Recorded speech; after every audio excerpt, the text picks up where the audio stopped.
बिस्मिल्लाहिर्रहमानिर्रहीम। क्लाफिर के साथ में फारक आदमी आज फॉर्मेशन कमांडर्स के इजलास का पहला रोज़। और इस इजलास में क्या हो रहा है और किन बातों पे किन अमूर पे गौर किया जा रहा है। इस इजलास की कुछ सुन लेने की कोशिश करें कि इस प्रोग्राम के अंदर ये 4 रोज़ा इजलास है और उसमें पाकिस्तान के तमाम फॉर्मेशन कमांडर्स, कोर कमांडर्स और इसके अलावा तमाम फौजी क़यादत की इंटेलिजेंस, DGISPR और DDI सही शरीक है। तो पहला रोज जो है वो ब्रीफिंग्स का है। इस पर कुछ बात करेंगे कि क्या चल रहा है इसके अंदर। लेकिन जो बड़ी खबर है वो ये कि पहले बगावत का मुकदमा, फिर गद्दारी, फिर साजिश और अब बात जो है वो कत्ल के मुकदमे तक जा पहुंची है। तो इमरान खान साहब बुरी तरह फंस गए हैं। उन पर जो इल्ज़ामात है उनकी फहरिस्त में भी इजाफा होता जा रहा है, उनके ऊपर मुकदमात में भी इजाफा होता जा रहा है। और इस बार जो मुकदमात बन रहे हैं वो खास से संगीन नोयत के मुकदमात हैं। तो कहने वाले कहते हैं कि इमरान खान साहब जो है वो उन्होंने अपने पाँव पर कुल्हाड़ी मारी है या उन्होंने कुल्हाड़े पर पाँव मारा है, लेकिन वो बुरी तरह फंस चुके हैं। शाह महमूद कुरैशी को आज जेल से रिहा कर दिया गया। अडयाला जेल से उनकी रिहाई हो गई और उनको ना कोई एफिडेविट देना पड़ा, ना ही उनके कोई दोबारा किसी और मुकदमे में गिरफ्तारी हुई। तो उनकी जो रिहाई है वो अडयाला जेल से लाहौर हाई कोर्ट के रावलपिंडी बेंच के हुक्म के तहत हुई है। तो उनकी रिहाई ने बहुत से सवाल पैदा कर दिए।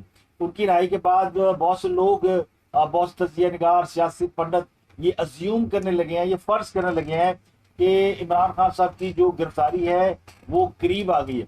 मैंने पिछले व्लॉग में आपको एक खबर दी थी कि उनकी गिरफ्तारी ईद के बाद, अयाम के बाद होगी।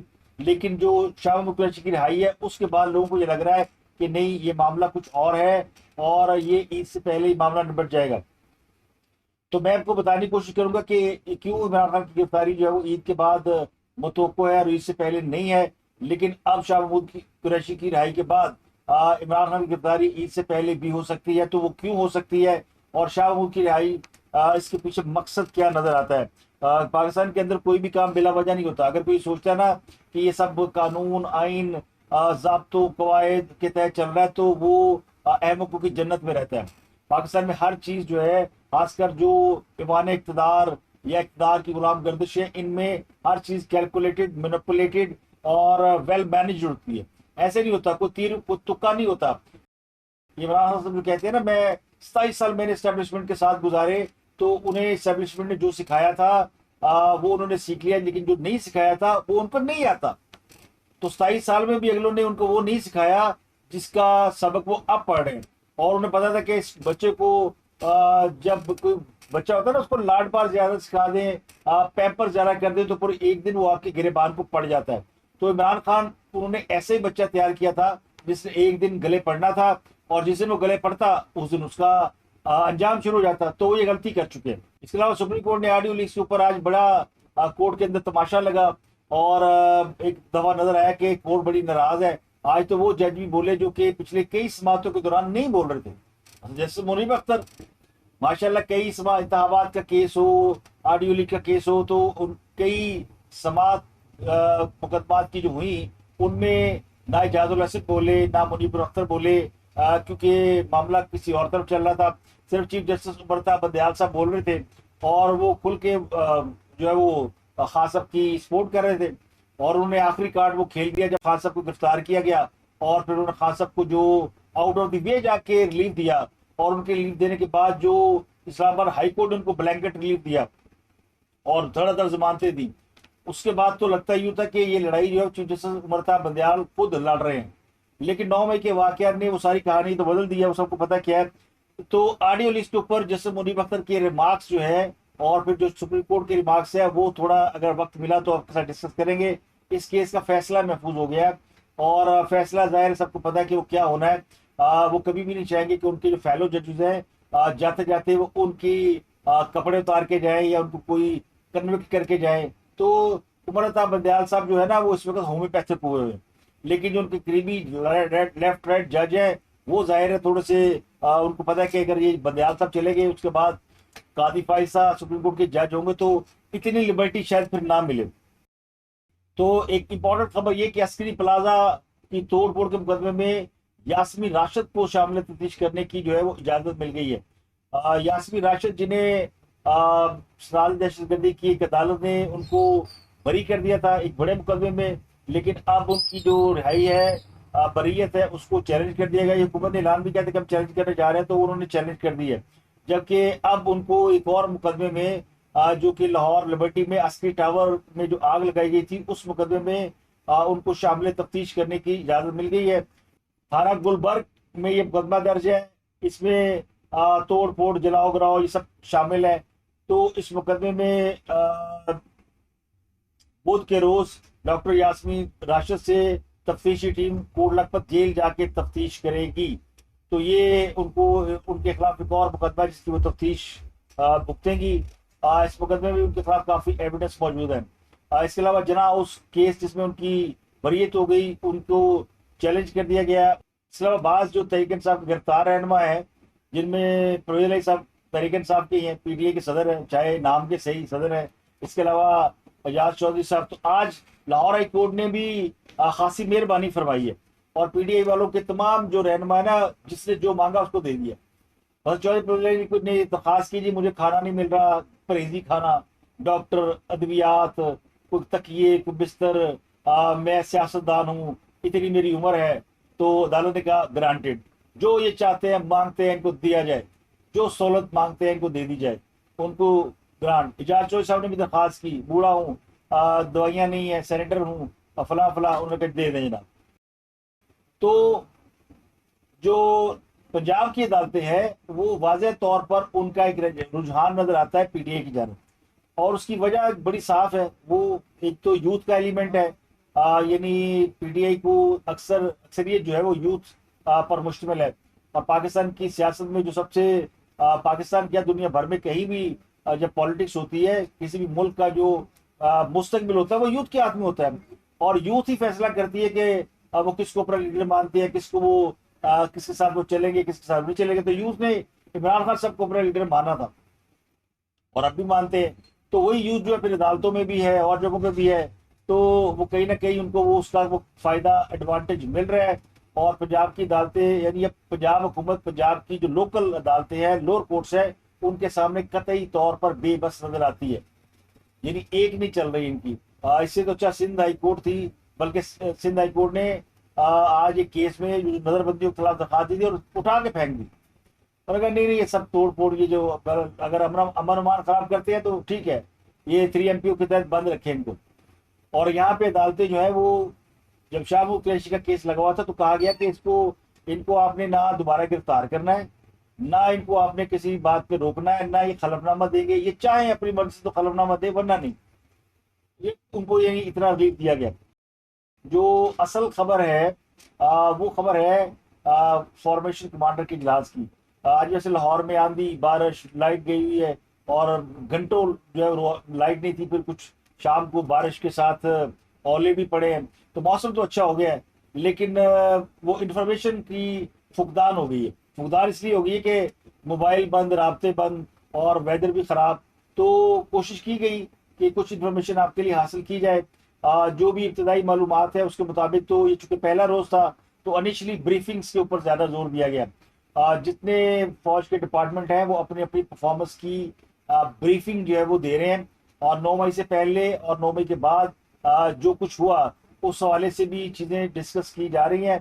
तो अभी चूंकि ये 2-3 दिन रोज बाद ISPR को इसके ऊपर हैंड आउट जारी करेगा, कोई प्रेस रिलीज देगा, तो समझ में आएगी बात के क्या कहा गया या क्या नहीं कहा गया। वैसे प्रेस रिलीज में होना कुछ नहीं, प्रेस रिलीज में हमेशा रवायती बातें होती है, लेकिन खबर कहीं ना कहीं से बाहर आ जाएगी, तो उस खबर का मुझे और आपको इंतजार रहेगा, और हम उसी खबर की तलाश में है कि वो खबर क्या होगी। तो इसलिए अभी अंधेरे में टामक टोइयां मारने की बजाय सिर्फ इतना बता देते हैं कि ब्रीफिंग्स हो रही हैं।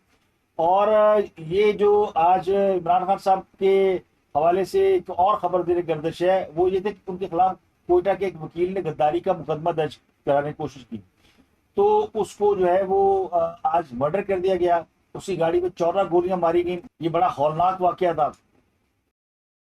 इस पे जो फेडरल गवर्नमेंट के यानी प्राइम मिनिस्टर के जो मामले खसूसी है अता तारड़, उन्होंने आके कहा कि जनाब ये तो मर्डर है और इसका मुकदमा हम इमरान खान के खिलाफ दर्ज कराएंगे। तो उनके मुकदमे में रियासत जो है वो मुद्दई बनने जा रही है। और जो वकील है अब्दुल रज़ाक कोयटा में जिनका मर्डर हुआ है, उनके कत्ल के यानी ये बड़ा इम्पोर्टेंट केस था, संगीन गद्दारी केस। ये इन्होंने दरखास्त दी हुई थी। इनको कोयटा में एयरपोर्ट पर रोड पर आलमो चौक के करीब जो है नामालूम अफराद ने फायरिंग कर कत्ल किया है। तो इसमें उनका हो सकता है खानदानी दुश्मनी का भी कोई पहलू हो, लेकिन इनका केस जो है वो बुध के रोज बलूचिस्तान हाईकोर्ट में समाअत के लिए मुकर्रर था। इस पर जो है यानी बहुत ही ज्यादा रिएक्शन आ रहा है, और हुकूमत का ये कहना है कि ये मामला दहशतगर्दी का है और इसके पीछे इमरान खान साहब हो सकते हैं, उनके खिलाफ हम मुकदमा दर्ज कराएंगे। ये अता तलड़ ने आज पोजीशन ली है इस कत्ल के ऊपर, और तहरीक इंसाफ वाले खुद जो है उसको इसी तरह सीरियस ले रहे हैं, और वो कह रही है ये भुट्टो की तरह का एक मर्डर है।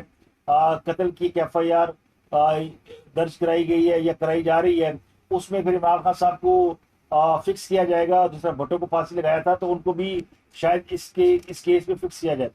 वैसे इमरान खान साहब को इस केस में फिक्स करने की जरूरत नहीं है, उनके खिलाफ एक से ज्यादा केसेस हैं, और हर केस एक से बढ़कर एक केस है। तो उनके लिए हर दरिया के बाद एक और दरिया है, बल्कि शायद समुंदर है, और उससे आगे फिर समुंदर है। उन्होंने अपने लिए बहुत शदीद मुश्किलात पैदा कर ली हैं। सियासत में उनकी जो वो सियासत करते हैं ना, जो इमरान खान साहब को सिखाई गई, वो सियासत नहीं थी। वो तकरीबन सेमी मार्शल एडमिनिस्ट्रेटर के तौर पर हुकूमत करते रहे, उन्हें वो सिखाया गया था, सियासत उनको सिखाई नहीं गई। तो जहां जहां पे सियासी मामला पर मामला फहमी की जरूरत थी, खान साहब वहां पे नाकाम हो गए। तो आज उसका अंजाम ये कि वो जहां पाँव रखते हैं वहीं पे यानी उनके पाँव के गिर्द वो बेड़ियां लिपट जाती हैं, जिसे कहते हैं ना, हर जगह पे उनको यानी वो गलतियों पे गलतियां किए जा रहे हैं, और वो उसको समझ भी नहीं पा रहे। एहसास उन्हें है कि वो आहिस्ता आहिस्ता वो घेरे में आ चुके हैं, उनके खिलाफ बड़े ही संगीन किस्म के इल्जाम के तहत कार्रवाई होने वाली है। अभी मैंने आपको पिछले भी लोगों में बताया था कि एक मेमो गेट तरह का उनका मामला भी चल रहा है कि जो उन्होंने अपनी मदद के लिए अमरीकियों को आवाजें देना शुरू की हुई हैं, उस पर भी कार्रवाई पे गौर किया जा रहा है। और खान साहब के खिलाफ एक गद्दारी का केस भी तैयार किया जा रहा है कि इन्होंने बैरूनी ताकतों को मुदाखलत की दावत दी है, और बाकायदा उसके लिए इन्होंने खतूत लिखे हैं, बाकायदा इन्होंने याददाश्तें लिखी है, और वहां पे ये लॉबी करा रहे हैं कि पाकिस्तान की इमदाद रोकी जाए। तो ये केस है उनके ऊपर, और एक 9 मई का केस है जो उन्होंने फौजी इमारतों के ऊपर हमले का जो कुछ भी मामला हुआ, चाहे खान साहब ने ये ना सोचा फौजी इमारतों पर हमले किए जाए, और उनका ख्याल ये होगा कि हम वहां जाएंगे तो लोग डर जाएंगे, लेकिन उन्हें शायद इसके कॉन्सिक्वेंसेस का अंदाजा बिल्कुल नहीं था। उन्हें ये नहीं अंदाजा था कि चौक में खड़े हुए आदमी को थप्पड़ मारना, एक आम आदमी से उलझना और एक वर्दी वाले से उलझना, इसमें बड़ा जमीन आसमान का फर्क होता है। जब आप किसी से चौक में उलझते हैं ना, तो आप झगड़े के इल्जाम में अंदर होते हैं, और जब आप किसी वर्दी वाले को हाथ लगाते हैं तो आप जो है वो कानून को अपने हाथ में लेते हैं। तो ये बड़ा फर्क है जो उनको शायद सिखाया नहीं गया, समझाया नहीं गया। अब उनकी जो है वो आहिस्ता आहिस्ता जो लॉजिक मैं आपको बताने की कोशिश कर रहा हूँ कि शाह महमूद कुरैशी की रिहाई ये बताती है कि शायद इमरान खान को इससे पहले भी गिरफ्तार किया जा सकता है। उसकी वजह ये कि शायद रद्द-ए-अमल बहुत ज्यादा है फौज के अंदर, इस बात की बहुत ज्यादा नापसंदीदगी है कि अगर ये सब कुछ इमरान खान साहब ने किया, उनके खिलाफ एविडेंस है जो कि नजर आ रहे हैं, तो फिर इनको जल्द से जल्द इनका मामला जो है वो अंजाम तक पहुंचाया जाए, ताकि हम सेटल होकर किसी और तरफ बढ़े। वरना हम बैठ के देखते रहेंगे और ये तमाशा और ये सियासत जो होती रहेगी। मैंने जो आपको लॉजिक दी थी कि ईद के बाद उनकी गिरफ्तारी हो सकती है, मेरा ख्याल ये है, मेरी इंफॉर्मेशन नहीं, मेरा तज्जिया ये है कि ये जो इलेक्शन का मामला है ना, अक्टूबर में इलेक्शन होंगे या नहीं होंगे, मैं इस मामले को रिलेट कर रहा हूँ इमरान खान साहब की गिरफ्तारी से। अगर इमरान खान साहब हुकूमत के रुखसत होने, यानी 2 माह बाद हुकूमत घर चली जाएगी, अगस्त में इनका पीरियड खत्म हो रहा है, अगले 2 महीने में इलेक्शन होने हैं, इस दौरान अगर इमरान खान साहब की गिरफ्तारी होती है और हालात खराब होते हैं, तो फिर जो भी सिटिंग गवर्नमेंट होगी उसको मजीद आगे जाने का एक जवाब मिल जाएगा। तो मेरा ख्याल ये था कि हो सकता है कि इसको भी इस तरह इस्तेमाल किया जाए इस काम के लिए कि इलेक्शन की डेट या इलेक्शन का प्रोसेस आगे ले जाया जाए। लेकिन अब जिस तरह शाह महमूद कुरैशी की रिहाई हो गई है, तो शाह महमूद कुरैशी के बारे में किसी को कोई गलत फहमी नहीं है कि वो पार्टी के वो रहनुमा को जो इमरान खान साहब के बाद क़यादत संभाल सकते हैं। और अगर शाह महमूद कुरैशी भी अंदर है और आप इमरान खान को भी गिरफ्तार कर लेते हैं, तो फिर जो खास करके वोटर और सपोर्टर है वो उसी तरह बेकाबू हो जाएंगे और हजूम की सूरत में फिर बाहर निकलेंगे, तो उनको कंट्रोल कौन करेगा? तो उन्हें कंट्रोल करने के लिए एक सियासी रहनुमा की जरूरत है, और शाह कुरैशी को पीटीआई के अंदर बहुत एक्सेप्टेंस हासिल है और इमरान खान साहब भी इसको इंडोज कर चुके हैं। तो मुमकिन है कि किसी भी मुमकिन रद्द-ए-अमल से बचने या अवाम का जो रिएक्शन है उसको मिनिमाइज करने के लिए शाह कुरैशी को रिहा किया गया हो, ताकि वो इस मामला को संभाल सके। तो इस वजह से एक यानी कुछ परसेंट कह लें कि 10-20% चांस बन गया है इमरान खान साहब का ईद से पहले गिरफ्तार होने का। लेकिन अभी भी ये कोई इन्फॉर्मेशन नहीं है कि वो ईद से पहले गिरफ्तार होंगे, ईद से बाद। ये सब लॉजिक की बुनियाद पे और थ्योरीज की बुनियाद पे तय किया जा रहा है। उसकी वजह ये है कि अभी तक प्रोसिक्यूशन जो है मुकदमात के हवाले से वो उतनी तैयार नजर नहीं आती। यानी कोई खान साहब के खिलाफ बाई नेम एफआईआर दर्ज हो और उसमें गिरफ्तारी डिमांड की जाए या उनको तफ्तीश में शामिल होने के लिए कहा जाए। खान साहब ने फौजी अदालतों के खिलाफ एक दरखास्त की सुप्रीम कोर्ट में, वो दरखास्त जो है वो कोई 18 एतराज़ात लगाकर मुस्तरद कर दी गई है। बहुत ही यानी हैरान कुन तरीके से दरखास्त जो है वो रिजेक्ट हुई है, लेकिन वो रिजेक्ट हो गई है। खान साहब को ये ख्याल था कि शायद यहाँ मेरे लिए कोई साया ऑफ रिलीफ हो, लेकिन वो भी नहीं मिला। इस दरखास्त में ये कहा गया जी कि दरखास्त में ये नहीं बताया गया, यानी जो रजिस्ट्रार ने इतराज लगाया उनमें पहला इतराज तो ये है कि ये कौन सा अवामी मफाद का इशू है कि आप कह रहे हैं कि फौजी अदालतों में सिविलियन का ट्रायल ना किया जाए। ये कोई अवामी इशू नहीं है। अदालत के आर्टिकल 184/3 के इस्तेमाल के हवाले से तसल्ली बख्श निकात शामिल नहीं है। एतराज ये लगाया कि दरखास्त गुजार की जानिब से जारी किए गए नोटिस केस की वजाहत नहीं करते। दरखास्त गुजार ने किसी दूसरे फोरम पर अप्रोच नहीं किया, इसकी वजाहत दी। यानी ना आप लाहौर हाई कोर्ट गए या हाई कोर्ट में नहीं गए या लोअर कोर्ट में नहीं गए, तो पहले आपको छोटी अदालतों में जाना होता है और उसके बाद सुप्रीम कोर्ट पर रजू करना होता है। तो ये भी एतराज लगाया गया कि एक से जायद दरखास्तें आई हैं और आइन के आर्टिकल 248 के तहत वजीर आजम वजीर आला को फरीक नहीं बनाया गया। तो जब दरखास्त में वजीर आला और वजीर आजम फरीक ही नहीं है, तो फिर अदालत जो है वो किसको ऑर्डर करेगी और क्यों करेगी? तकरीबन 9 एतराज लगाया, 18 मैंने मुहावरत में कहा था। और इसमें सबसे बड़ा एतराज ये कि दरखास्त गुजार के कौन से हकूक मुतासर हुए ये बताया जाए। और यहाँ सबको जो फौरी रिलीफ मिल सकता था वो नहीं मिला। वैसे खान साहब कह चुके हैं कि उनकी गिरफ्तारी जो है वो ऑलमोस्ट तय है। ये कब गिरफ्तार होना, कैसे गिरफ्तार हो रहा है, इसके ऊपर कोई भी क्लैरिटी फिलहाल ना किसी को भी नहीं है, शायद हुकूमत को भी नहीं है। और हुकूमत जो है वो 9 जून तक तो वैसे गिरफ्तार नहीं करेगी क्योंकि बजट आना है और बजट के लिए कौमी असम्बली का इजलास होना है। हो सकता है ये जो पीटीआई के लोग रिहा किए जा रहे हैं इनमें से बाद लोग जो है वो कौमी असम्बली का हिस्सा बन जाए और बजट की जो बहस हो उसमें जो पीटीआई है वो बहसियत एक सियासी जमात के हिस्सा ले सकती है। इसकी गुंजाइश है और इस बारे में यानी कहा जा रहा है कि इसके बहुत बड़े चांसेस हैं। डिपेंड्स ऑन के इमरान खान साहब कुछ थोड़ी सियासी बालगदगी का मुजाहरा करते या नहीं करते, या उनकी जो मुतबादल क़यादत है वो किस तरह अपने मामला को लेकर आगे चलती है। हुकूमत ने एक बड़ा फैसला किया है कि बाजार और मार्केटें रात 8 बजे बंद करने का ऐलान कर दिया है, लेकिन इस फैसले को ताजिरों ने फौरी तौर पर मुस्तरद कर दिया है। लेकिन अब इसके ऊपर और बड़े आज फैसले हुए जिसमें बताया गया एहसन इकबाल की जानिब से कि हम जो है बरामदात का हदफ अगले 1 साल में 100 अरब डॉलर तक ले जाएंगे। वैसे बड़ी बात है कि उन्होंने एनर्जी के लिए एनर्जी सेवर लगाएंगे, फला काम करेंगे, लैपटॉप देंगे। अच्छी खासी आज हुकूमत ने यानी इंसेंटिव देने की कोशिश की है। और फिर हुकूमत ने ये भी जब कहा कि वो 100 अरब डॉलर तक बरामदात यानी एक्सपोर्ट जो है वो ले जाना चाहते हैं, तो ये बड़ी हैरानकुन बात है। पाकिस्तान की एक्सपोर्ट तो कभी 20-22 अरब डॉलर से ऊपर गई नहीं। खास सब बड़ा कहते थे 25 अरब डॉलर तक ले जाओ, तो 100 अरब डॉलर जो है उस तक एक्सपोर्ट को ले जाना ये यकीनी तौर पर फिर हुकूमत का मैनिफेस्टो लगता है। तो मुझे लगता है मुस्लिम लीग नून ने अपना मैनिफेस्टो दे दिया है